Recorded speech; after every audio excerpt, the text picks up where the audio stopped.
Have you ever gone to the doctor and wanted to see the research behind a medication they recommended for you? Or maybe you've gone to see a physical therapist and asked about evidence-based exercises to improve your back or leg pain. Totally normal, right? Of course we want evidence to support a medical professional's rationale. And the same goes for us as SLPs. It can be extremely helpful to show the medical team the key research on instrumentals for dysphagia assessment or the benefits of speaking valves through published research. Except that it isn't always easy to talk to the doctors or other colleagues about the research because they're busy or maybe even resistant at times. So what's an SLP to do? Well, we can and should cite research in our notes. And today we're going to be diving into the when, whys, and hows of citing research in your documentation. Let's dive in. I'm Teresa Richard. I've been a medical speech pathologist for 15 years. I'm a board-certified specialist in swallowing and swallowing disorders. I'm the founder and CEO of the MedSLP Collective and MedSLP Education. Number 1. Why would an SLP cite research in their documentation? Speech-language pathology is a consultative profession in most medical settings. Colleagues count on the SLP to provide a rationale for their recommendations. Since a strongly rooted rationale requires the full application of evidence-based practice, SLPs need to be able to quickly reference external resources that support their decision-making. These external resources are balanced with patient preferences and beliefs and clinical experience. In fact, those are the three components of evidence-based practice, or EBP: research, patient preferences and beliefs, and clinical experience. According to ASHA, when all three components of EBP are considered together, clinicians can make informed, evidence-based decisions and provide high-quality services reflecting the interests, values, needs, and choices of individuals with communication disorders. It's common to document the patient's preference in our notes and make recommendations based on our experience. But citing the research we use to back up our recommendations is just as important. SLPs can cite the research in their documents to help with the following: reduce chances of pushback from other medical providers who might question the SLP recommendations. Provide evidence-based rationale for recommendations as an added layer for protection in possible cases of litigation. Other SLPs can be pulled in as expert witnesses to review cases, and it helps to show the expert witness right in the documentation why you made the decision you made and lead them to the research articles themselves.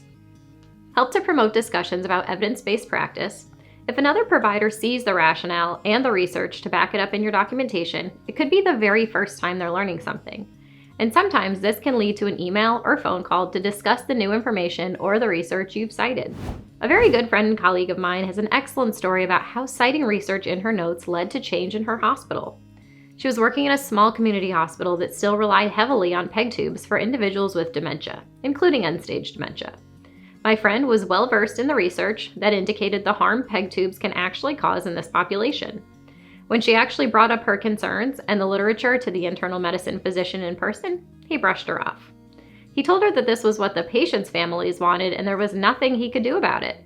So that's when she started to outline the research articles and cite them in her notes. One day, she received a page with a phone number to call. She called the number and was surprised to hear the general surgeon answer. He told her that he read her notes and wanted to see if he could get a copy of the research she cited. He also felt like they were doing way more PEG tube procedures lately and was curious to see what the research said.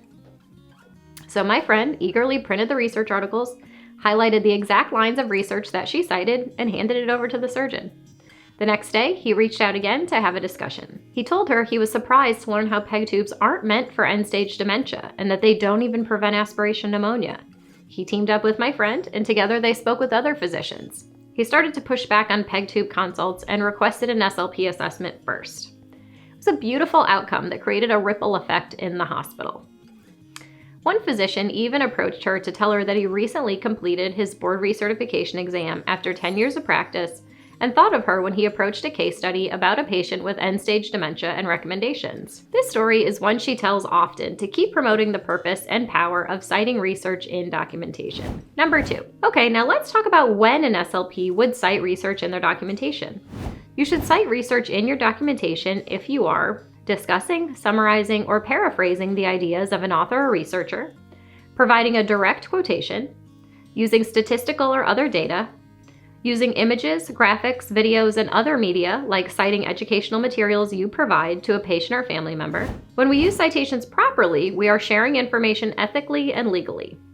You can use in-text citations immediately after the statistic or sentence you write in your notes, which can be formatted inside parentheses with the last name of the first author, comma, and year of research publication. Then you can add a reference list at the bottom of your notes. It's usually recommended to use APA formatting, which you can easily search online to learn how to use. Some research search engines also provide an option to cite the research for you, which is awesome. PubMed articles are good about doing this. It's important to remember to cite the original source. If you found information on a blog or other resource, don't cite that. Find the exact research paper first that's being referenced and pull that reference. I'll be posting other videos just like this one that you won't want to miss, so make sure to hit that like and subscribe button and turn on the notification bell. Also, do you have any specific questions about citing research in your documentation? Leave a comment below and tell me about it. We'll be sure to get your questions answered as soon as possible.